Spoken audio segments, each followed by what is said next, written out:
लोक एखाद्या देवाचं नाव सांगायचे, विठ्ठल आहे.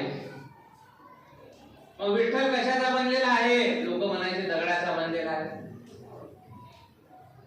मग तुमच्या गावामध्ये जे मंदिर आहे, दगडाचा देव आहे, त्याला स्वतःची आंघोळ करता येते का? त्याची आंघोळ कोण घालते? लोक म्हणायचे पुजारी घालते.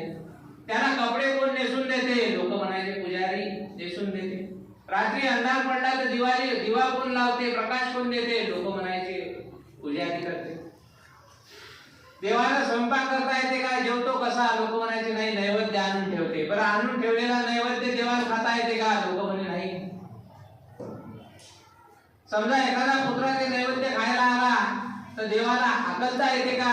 लोक म्हणायचे नाही. मग ज्याला आंघोळ करता येत नाही, ज्याला वस्त्र नेसता येत नाही, ज्याला स्वतः प्रकाश पाडता येत नाही, ज्याच्या ताटावर पुत्र लागलं तर त्याला हाकलता येत नाही, मग तो कसला?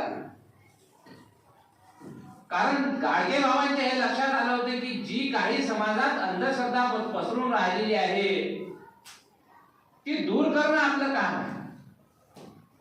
मग हे समजावून सांगताना गाडगे बाबाच्या एक शैलीचं महत्व होतं की त्यांच्या वाणीतून तुकाराम महाराज असेल, ज्ञानेश्वर महाराज असेल, संत कबीर असेल, यांचे अभंग आणि कबीराचे दोहे सहज निघून जायचे, निरक्षर व्यक्तिमत्व असून. मग लोकांना ते समजून सांगायचे की नाही, कबीर काय म्हणतात, नाही मंदिर में नाही मस्जिद में हीरा खोया कचरे में. म्हणजे मानवात ईश्वर व्यापलेला आहे, त्याची सेवा करा, मायबापाची सेवा करा, दगडाच्या मूर्तीची. अंधश्रद्धेवर कडक प्रहार गाडगे बाबांनी त्या काळात केला.